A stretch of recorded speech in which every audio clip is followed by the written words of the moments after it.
जनता अपने आवेदन को लेकर, अपने किसी कार्य को लेकर प्रखंड कार्यालय आए तो यहाँ उनके कार्य का समाधान हो, ये आपको हम हिदायत देना चाहते हैं। के लिए भी आश्वस्त करना चाहते हैं कि इस प्रखंड कार्यालय में परिसर में किसी भी प्रकार का ये जो घूस वगैरह का मामला सामने आता है, ये नहीं प्रचलन में हो तो बेहतर हो, क्योंकि जो सैलरी आपको मिल रही है हमें लगता है पर्याप्त है। रहेगा कि जनता को किसी प्रकार से आपसे उदास नहीं जाना चाहिए, जनता को प्रखंड कार्यालय में निराश घर वापस नहीं जाना चाहिए। जब जनता अपने आवेदन को लेकर, अपने किसी कार्य को लेकर प्रखंड कार्यालय आए तो यहाँ उनके कार्य का समाधान हो, ये आपको हम हिदायत देना चाहेंगे।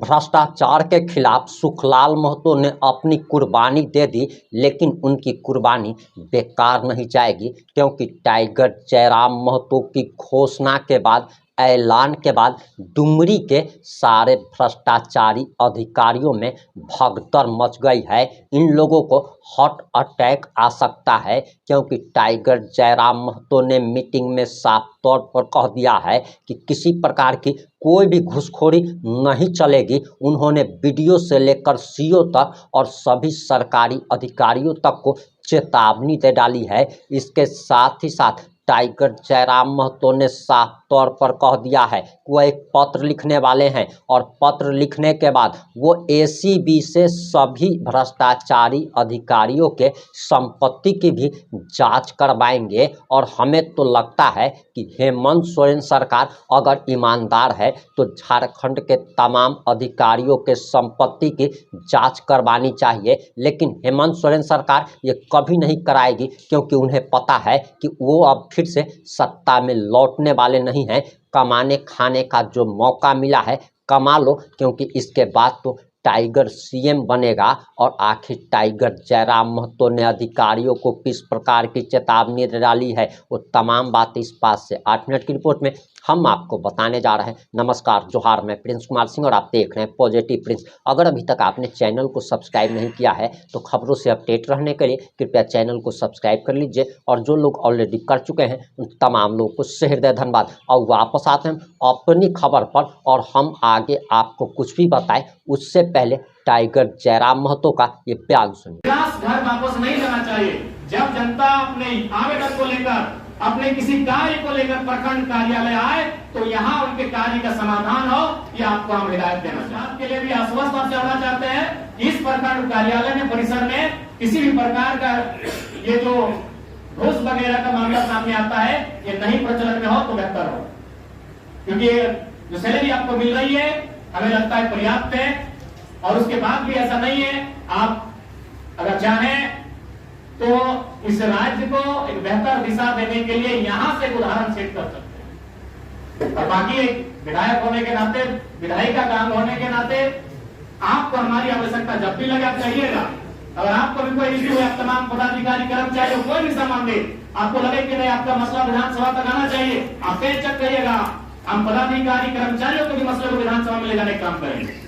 आपको जब भी हमारी जरूरत लगे आप कहिएगा। लेकिन आपसे हम यही कहना चाहेंगे, हमारा सख्त हिदायत रहेगा कि जनता को किसी प्रकार से आपसे उदास नहीं जाना चाहिए, जनता को प्रखंड कार्यालय में निराश घर वापस नहीं जाना चाहिए। जब जनता अपने आवेदन को लेकर, अपने किसी कार्य को लेकर प्रखंड कार्यालय आए तो यहाँ उनके कार्य का समाधान हो, ये आपको हम हिदायत देना चाहेंगे। पुनः आज वीडियो महोदय के माध्यम से आहूत की गई इस बैठक में उपस्थित तमाम नावाडी प्रखंड के पदाधिकारीगण, कर्मचारीगण, चूंकि अब आगामी 5 वर्षों तक हम दोनों यानी आप कार्यपालिका, आप लोग अस्थायी कार्यपालिका हैं और हम विधायिका कहते हैं, और कार्यपालिका और विधायिका लोग परस्पर आगामी 5 सालों तक तो इस प्रखंड की विकास की रूपरेखा को तय करने वाले हैं। अतः आपसी मतभेद, आपसी मनमुटाव को, और हमें चूंकि हम नए सोच के साथ इस चुनाव के मैदान में आए हैं, नावाडी के इतिहास को भी हम जानते हैं, हालांकि अभी कहने की आवश्यकता नहीं है, लेकिन इतिहास रहा है कि जो लोग यहाँ विधायक रहे हैं और जो उनके समर्थक रहे हैं वो बलपूर्वक, दबावपूर्वक अपना कार्य करवाते आए हैं। तो मैं आज आपको एक विधायक होने के नाते इस बात के लिए आश्वस्त करता हूँ कि हमारा कोई भी कार्यकर्ता आपको गलत कार्यों के लिए कभी दबाव नहीं डालेगा, चाहे वो हमारा कार्यकर्ता रहे, चाहे हमारा समर्थक रहे। और कभी आप इस बात के लिए बाधित नहीं होंगे यदि आपके पास कोई भी योजना है, अगर वो अबू आवास की योजना है और अगर हमारा समर्थक है लेकिन उसके तुलना में अगर कोई विपक्ष का ही साथी किसी और को आपको कह रहा है कि इसका होना चाहिए, तो मेरा तुलनात्मक अध्ययन करते हुए आपको लगा कि नहीं, जो हमारे विपक्ष के साथी लेकर आए हैं जिस आवास के शख्स को और जिसकी बात कर रहे हैं, उनको लगा कि आप वोट जोड़ दिए, तो निसंदेह हम विधायक केवल 94,000 जिन्होंने मत दिया उनके नहीं है, पूरे डुमरी विधानसभा के लोगों के विधायक हैं। अतः जो भी हकदार है पहला काम उनका कीजिएगा, इस पर कभी हमारा कोई दबाव नहीं रहेगा। इसी सभागार में बहुत सारे ऐसे पदाधिकारी कर्मचारी हैं जो शायद नावाडी ब्लॉक के ही हैं, और हो सकता है कुछ लोग चुनाव में हमारे समर्थक भी रहे हैं, कुछ लोग हमारे विपक्ष में भी रहे हैं, तो इन सब सारी चीजों को हम 5 साल तक याद नहीं करेंगे। निसंदेह अगर आप, क्योंकि जाहिर सी बात है भारत एक लोकतांत्रिक देश है, आप भी चुनाव में इंटरेस्ट रखते हैं, और निसंदेह जब चुनाव आता है तब किसी का पक्ष लेते हैं, हालांकि सरकारी लोग नहीं लेते लेकिन डायरेक्ट रूप से, तो अब 2029 में हमारे विपक्ष में भी जाएंगे तो हमें आपत्ति नहीं, उसमें जो आपका विचारधारा रहेगा।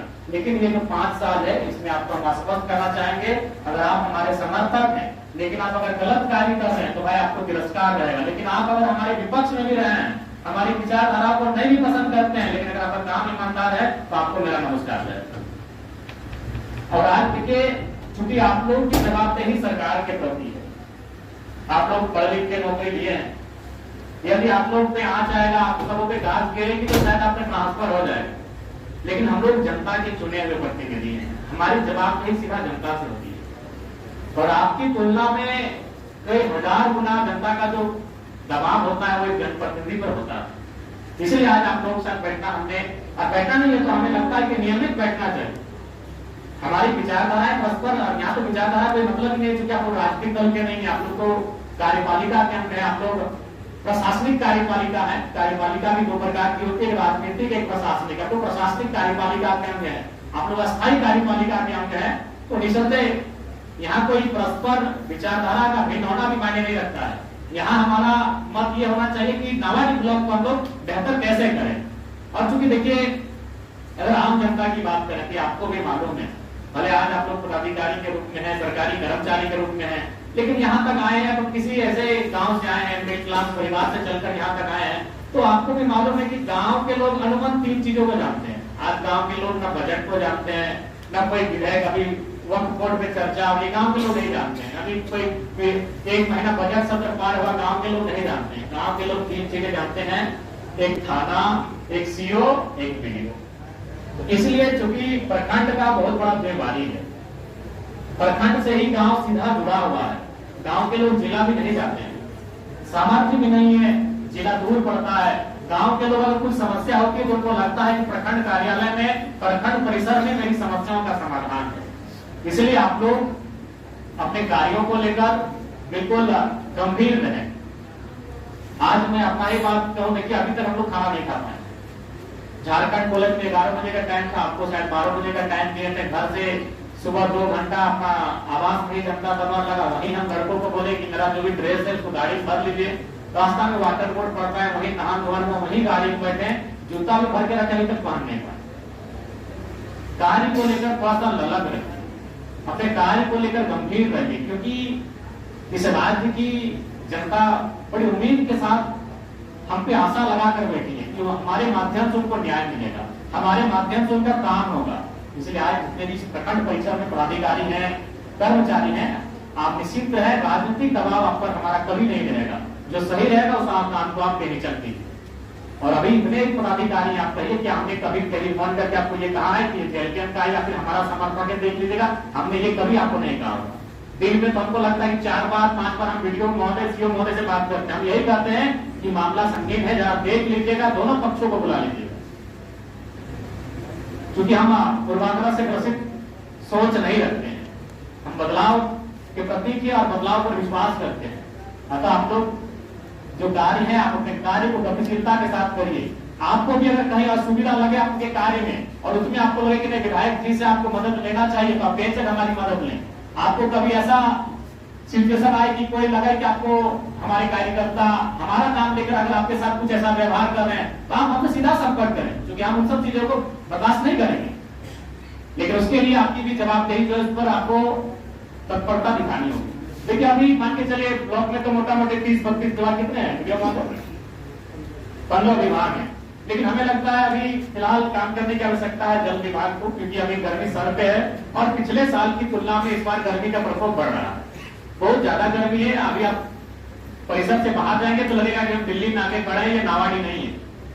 नावाडी यानी जंगल झाड़, हम नावाडी को जंगल झाड़ बोलते हैं, डुमरी को जंगल झाड़ बोलते हैं, तो चांदी को जंगल झाड़ बोलते हैं, लेकिन वहां इतनी गर्मी है तो सोच के देखिए क्या दशा होगी लोग। इसलिए आपको अलग करने की आवश्यकता है। और शिव महोदय देखिए, जो जमीन संबंधित मसले हैं, ये मसले आप देख रहे हैं दिन प्रतिदिन बहुत गंभीर होते जा रहे हैं।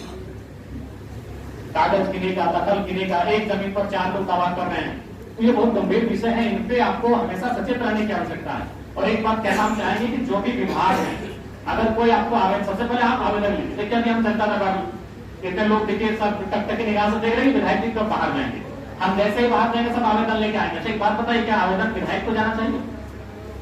आवेदन कभी विधायक को नहीं जाना चाहिए। विधायक का जो विभाग है आवेदन उनको जाना चाहिए। हमारे पास कौन सा आवेदन आना चाहिए? तो हमारा मत होगा उसके लिए। तो यहां एक बात आप तय कर लीजिए कि आप आवेदन ले रहे हैं, उस आवेदन का रिसीविंग, उस आवेदन की रिसीविंग के बाद देंगे। तो अगर बाय अगर आप काम नहीं करते हैं तो कोई भी जो आवेदन है वो रिसीविंग लेकर हमारे पास आएगा, फिर हम आपसे बात करेंगे भाई ये 15 दिन पहले आपको आवेदन प्राप्त हुआ था, अब तक कार्य क्यों नहीं हुआ? विधायक डायरेक्ट आवेदन क्यों लेंगे, उस पर अपना फॉरवर्डिंग क्यों करेंगे? आप लोग उनको आवेदन का अवसर दें। जो विभाग है, जो आपकी योजनाएं हैं, आप उनको आवेदन करने का अवसर दें, उस आवेदन को आप एक्सेप्ट करें और उस आवेदन में जो आपको उचित लगे, यथोचित उसका दिशा में कार्रवाई करें। तो वीडियो साहब इस बात का ध्यान रखें कि आवेदन को आपने उसको रिसीविंग दें, एक रिसीविंग काउंटर बना लीजिए और रिसीविंग के माध्यम से विधायक तक आए कि विधायक जी हमने 1 महीना पहले आवेदन दिया था, अभी तक कार्रवाई नहीं हो पाई है, तब हम आपसे बात करेंगे। तब आपको हम बुलाएंगे कि वीडियो महोदय काम जाएंगे, वीडियो साहब काम नहीं हुआ, वीडियो मैडम काम का नहीं हुई, तब हम आपसे बात करेंगे। लेकिन पहला प्रयास ये होना चाहिए कि जो विभाग के पदाधिकारी हैं उनको काम करना हो। आप पहले आवेदन लेंगे कि भाई यहाँ चापाकल नहीं है, यहाँ नहीं है, मरम्मती होनी चाहिए। जब वो 10 दिन 15 दिन हो जाएगा तब हम आपसे बात करेंगे। इसके बाद अभी तक आप मरम्मती नहीं कर पाए हैं, इस बात का ध्यान रखें। बाकी निश्चिंत रहे, जो ईमानदारी से काम करेंगे उनका हमारा नमस्कार रहेगा। लेकिन अगर हमारे पास शिकायत आएगी तो फटकार में भी देरी नहीं होगी, इस बात को भी आप लोग ध्यान रखेंगे। चलिए आज ज्यादा समय नहीं लेंगे। आशा करते हैं कि नावाडी प्रखंड को हम लोग एक इस राज्य के 264 शायद प्रखंड है, उनमें आशा करेंगे कि यहाँ का जो पदाधिकारी है और यहाँ की जो योजनाएं है, यहाँ की जो कार्यशैली है, हम लोग कम से कम टॉप 10 में आने का प्रयास करेंगे। ये मिल के हमें संकल्प लेने की आवश्यकता है। सही बात है, आज एक दिन सबका रिटायरमेंट होगा, लेकिन रिटायरमेंट के समय लोग आपकी पूंजी को नहीं, आपके व्यवहार को याद करेंगे। रिटायरमेंट हर किसी को लेना है, दुनिया से तो बाद में लेना है, लेकिन अपनी सेवा से पहले लेना है। तो जब आप अपनी सेवा से रिटायरमेंट लेंगे और अपने गांव में जाएंगे, अपने कस्बों में जाएंगे, अपने टोलों मोहल्लों में जाएंगे, तो लोग कम से कम आपके कार्य को, आपके व्यवहार को याद करें और उसके लिए आपके मन में, हृदय में सम्मान हो, इसलिए काम करना है। बाकी पूंजी के लिए आपको याद नहीं करेंगे। इसलिए हम इतना तो विश्वास है कि आपको जो सरकार के माध्यम से सैलरी मिलती है वो पर्याप्त है। अब झारखंड में किसी प्रकार की कोई भी घुसखोरी नहीं चलेगी और खासकर डुमरी विधानसभा के अधिकारियों को सचेत हो जाने की ज़रूरत है, वरना वो टर्मिनेट भी हो सकते हैं, उन पर केस भी दर्ज हो सकता है। और क्या आप चाहते हैं कि पूरे झारखंड के भ्रष्टाचारी अधिकारियों की संपत्ति की जांच होनी चाहिए? आप जो भी सोचते हैं, जैसा भी सोचते हैं, अपनी प्रतिक्रिया जरूर दीजिएगा। जुड़े रहें हमारे साथ। जय हिंद, जय भारत।